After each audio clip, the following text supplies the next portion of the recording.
class? Yes, ma'am. Okay, so what do you notice in the picture? What do you notice in the illustration? Trisha. I noticed, ma'am, that the different parts of the world has different temperatures.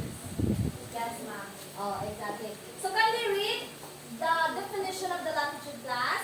Latitude. How far north or south a place is from the equator. Latitude increases, temperature decreases. Did you get it? Yes, ma'am. Okay, so here.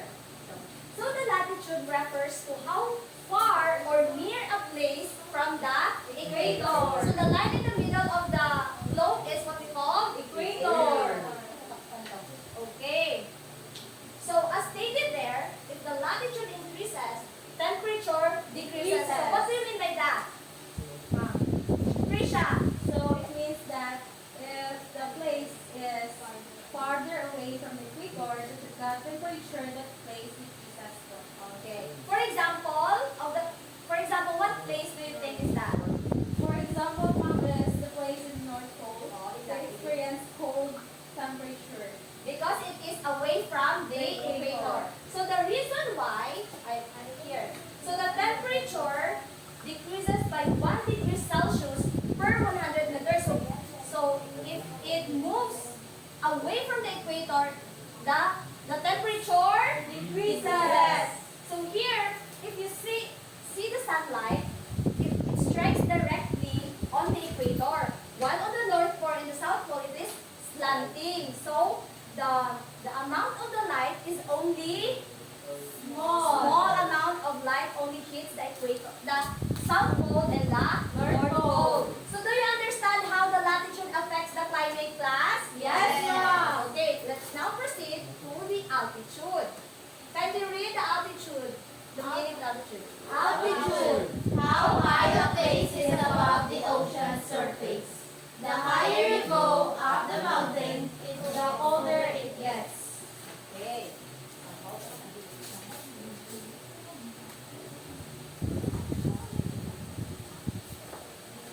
Can you see it clearly, class? Yes, ma'am. What do you see in the picture? What is this? Mountains. So this is the sea level. So the altitude refers to the height of a place above the sea level.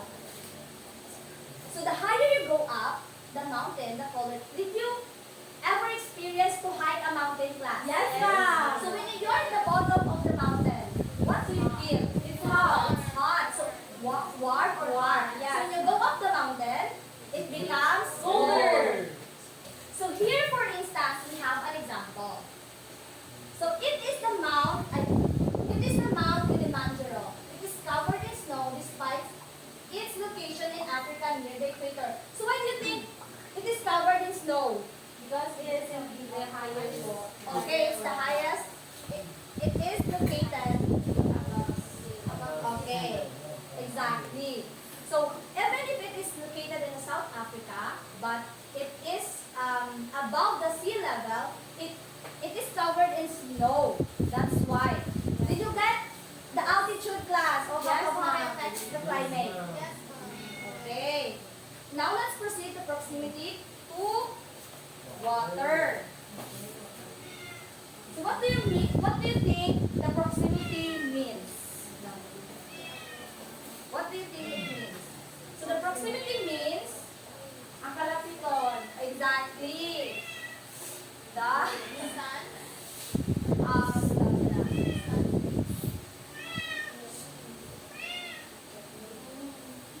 the proximity means of how a place is near the water.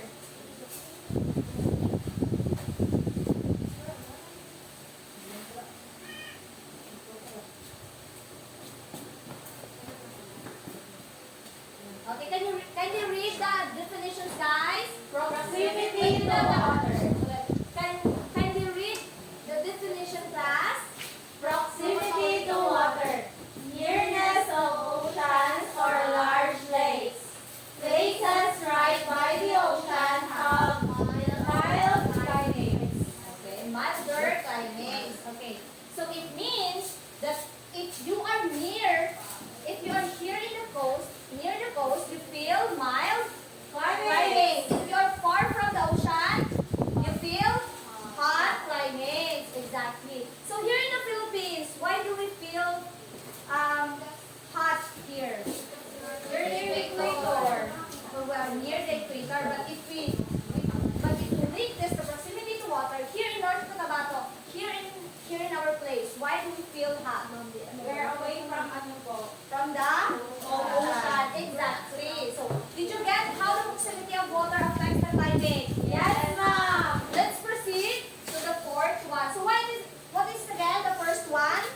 Latitude, altitude, proximity to water. The next one is the topography. So, this is the third from the last.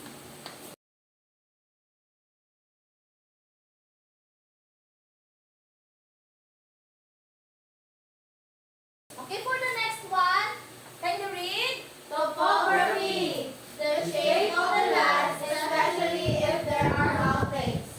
Windward side, this side is often lush and green. Leeward side is dry and warm.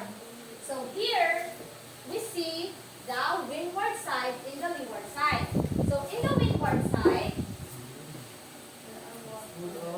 it's full of grass. Okay. And so here in the windward side, the wind blows here. So when the wind blows here, it is low temperature. So when it is low temperature and the wind blows, the cloud form. Exactly. And there is a precipitation happen here. So there is cloud formation and precipitation. What do you think happens here? When there is cloud, it rains. Exactly, Trisha. It rains here in the windward side. So when it transfers to the leeward side, what will happen? Okay. When it transfers to the leeward side, it will be high temperature with no rain. Cloud formation, exactly. And less rain. There is no precipitation, there is no rain. Exactly. And the last one, and the people in the leeward side will only experience rain and shadows. Exactly. So did you get how the topography affects the climate? Yes, ma'am. Okay, for the ocean currents, next here is the ocean currents. Can you read the definition, class? Ocean currents, like giant rivers of water flowing through the oceans. These currents can be warm or cold. If a warm current flows along a coast, it can make the coastal area much warmer than it would normally be. So here, you see a warm currents and the cold currents. So when the cold currents blow to a place, the place will be colder. Colder. If the warm current blow to a place, warmer. Also, that's why